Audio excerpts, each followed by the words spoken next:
Hello guys. तो आज हम इस वीडियो के अंदर कवर करने वाले हैं haloalkanes and haloarenes का एनसीईआरटी एक्सरसाइज का क्वेश्चन नंबर 9।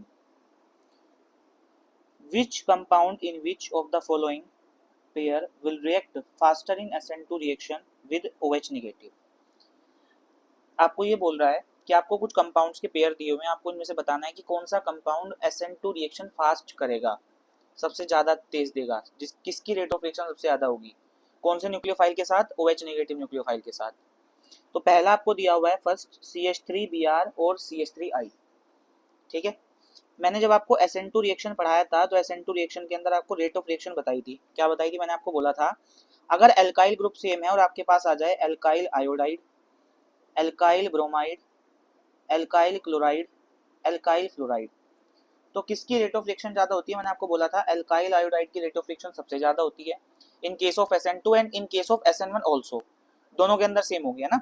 अगर एल्काइल ग्रुप सेम है और हेलोजन डिफरेंट है तो सबसे कम किसकी होगी? एल्काइल फ्लोराइड की। फर्स्ट वाले के अंदर आपको क्या दिया हुआ है? आपको दिया हुआ है CH3Br और क्या दिया हुआ है? CH3I। बोला हुआ है किसकी SN2 रिएक्शन फास्ट होगी, तो आप बोलोगे CH3I की जो SN2 रिएक्शन होगी वो क्या होगी? फास्ट होगी। ऐसा क्यों?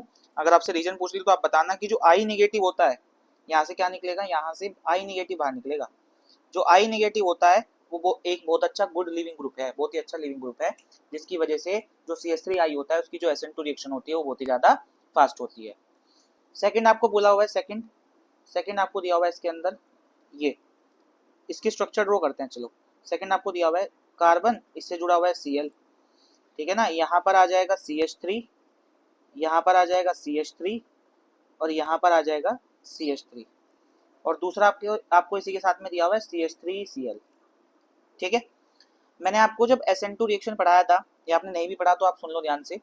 जो SN2 रिएक्शन होती है उसके अंदर जो रेट ऑफ रिएक्शन होती है वो इनवर्सली प्रोपोर्शनल होती है 1 स्टेरिक हिंड्रेंस के। और स्टेरिक हिंड्रेंस क्या होती है? स्टेरिक हिंड्रेंस होती है भीड़। सिंपल लैंग्वेज में अगर आपको समझाऊं कि कितनी भीड़ है, तो आप चेक करो ध्यान से। ये वाला जो एल्काइल हैलाइड है इसके अंदर चेक करो, इस वाले कार्बन को जिससे हेलोजन जुड़ा हुआ है, इसके आसपास कितने सारे एल्काइल ग्रुप लगे हुए ना, 1 2 3। लेकिन इस वाले को चेक करो जिससे हेलोजन जुड़ा हुआ है, इसमें कोई एल्काइल ग्रुप नहीं है, हाइड्रोजन है। और हाइड्रोजन का जो स्टेरिक हिंड्रेंस होता है बहुत ही कम होता है इसके कंपैरिजन में, CH3 के कंपैरिजन में। तो अगर आप ध्यान से देखेंगे तो किसके अंदर स्टेरिक हिंड्रेंस ज्यादा है? इसके अंदर स्टेरिक हिंड्रेंस ज्यादा। और जिसके अंदर स्टेरिक हिंड्रेंस ज्यादा उसकी रेट ऑफ रिएक्शन क्या हो जाएगी? कम। इनवर्सली प्रोपोर्शनल है, तो इसका मतलब किसकी रेट ऑफ रिएक्शन ज्यादा हो जाएगी? CH3Cl की। ठीक है, आई होप आपको समझ में आया होगा।